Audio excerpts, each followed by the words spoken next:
Dito tayo ba? Dito lang muna tayo.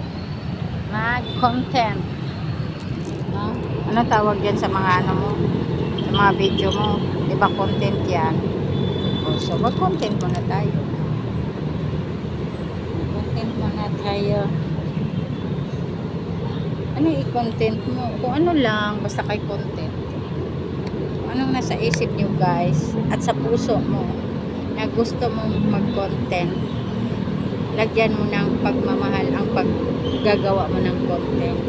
Kasi, para din yang, para din yang, nagmamahal ka nga ng isang tao. No?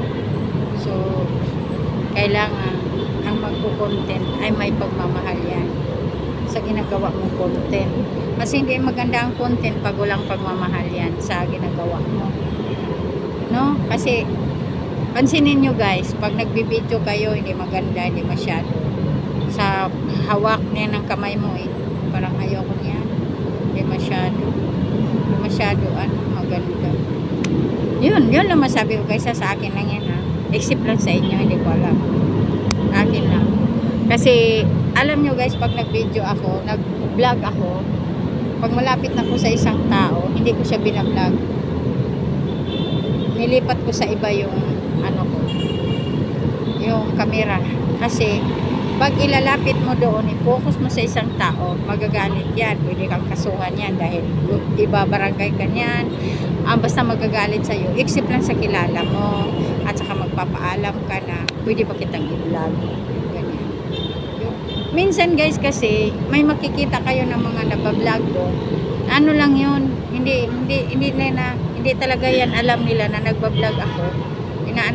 Pinapakita ko lang sa inyo yan. Mas kalsada. Siyempre, alam nga naman na, pero pag focus na nga, yung malapit na yung isang tao or isang bagay, ang bagay, okay lang yan. Kung walang nagmamayari. Yung yung tawag doon, kung nandyan yung tao, ay vlog mo, yan, pwede ka magpaalam sa kanya. Pwede ka rin hindi kung nasa malayo siya. Pero kung nasa malapit, ipopokus mo talaga. Hindi yan pwede kasi magagalit yan sila. Hindi talaga lahat ng tao na pwede silang i-vlog. Iba-iba talaga ang ugali ng tao. Para sa akin guys, okay ako i-vlog. Siyempre na, magiging ganito nga ako, content creator Kasi mahilig ako makikita sa camera. Bata pa ako noon, gusto ko na makikita ako sa camera. Tapos, pag nakita akong may nagkamera, unahan pa ng mukha ko dyan, igaganon ko pa doon. Pag lalapit pa ako niyan para makukuha ko. Ganon talaga ako, guys, nagmahal sa isang camera. Kasi noon, guys, noon pa man, siyempre, nagtrabaho na rin tayo sa Manila. Mayroong mag-shooting doon. Makita ko na nga ng malaking camera. Ibig sabihin, para sa akin, nagsushooting na yung, nagsushooting nga naman, pero maya ka naman pag may naghawak ng kamera, lalapit ako doon sa naghawak ng kamera, pero hindi naman yan mapuko sa akin. Doon naman yun sa yung karating pa lang nila, tapos mag-shooting na sila yung mga artista. Kaya ako guys, mahilig talaga ako dito sa camera. Kaya kung tayo ay maging content creator, dalhin na natin lahat yung hilig natin. Hilig nating magsalita, hilig nating makipag-usap, hilig nating kumakausap ng isang tao, interview or ano man lang, na kailangan mo rin siyang ipag-alam, kausapin, pwede ba na okay lang ba? Ayan. Humingi ka na sa kanya kung okay ba siya, pwede ba siyang i-vlog. Yung iba kasi, yung mga malalaking content creator guys, magbablog talaga yan sila. Siyempre kausapin mo na nila kung okay ba. Kasi namimigay yan sila. Kaya doon sa pagbablog mo na yan, kikita ka doon. Kung kikita ka doon, saka mag-viral, balikan mo yung ang nagba-viral na isang bagay, isang ano, bibigyan mo siya. Kasi, hindi naman pwede ka hindi ka naman kikita kung hindi dahil doon. No? Kaya yung ibang mga content creator na nga malalaking mga vlogger na talaga namimigay. Kaya balik-balikan nila yung na vlog na nila. Kasi, kumikita yon, kumikita. Tsaka yung kita na yon, siyempre bigyan mo rin siya, no? Hindi mo suluhin yan.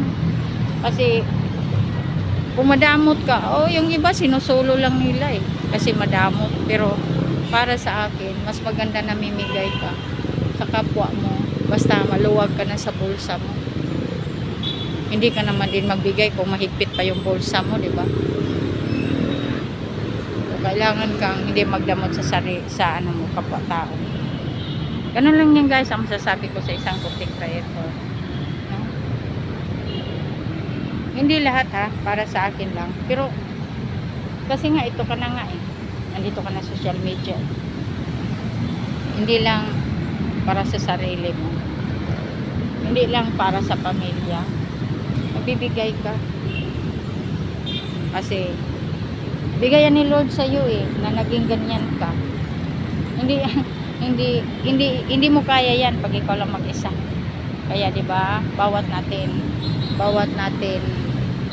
ipo-post, iba-vlog, naghihingi tayo ni Lord na sana Lord ay maging successful din itong bina-vlog ko. Ganyan ba kayo guys? Ako bawat dasal ko talaga, masasabi ko, sana meron man lang mag-viral sa mga post ko isang araw. Kasi makakatulong na ako sa isang katao.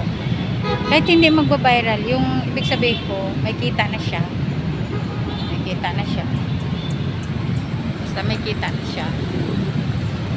Ayan nga guys, so yung nagbibinta ng tao, si Kuya. Ang sabihan ko ngayon si Kuya eh, na gano'n.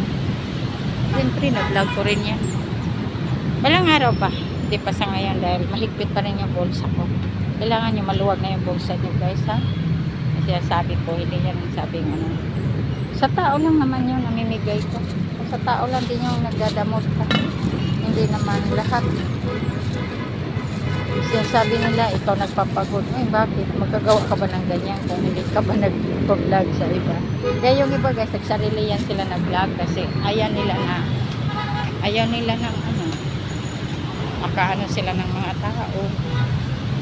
Kaya nagsarili sila sa sarili lang nilang mukha. Sarili nilang ginagawa.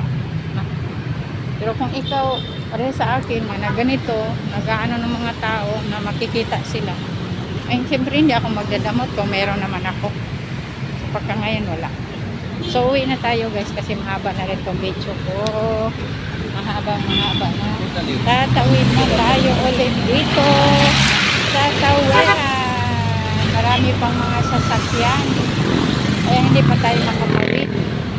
Tingnan natin yung tawiran natin pagkaluwag na. Bago pa tayo tatawid. No? So, dito na lang.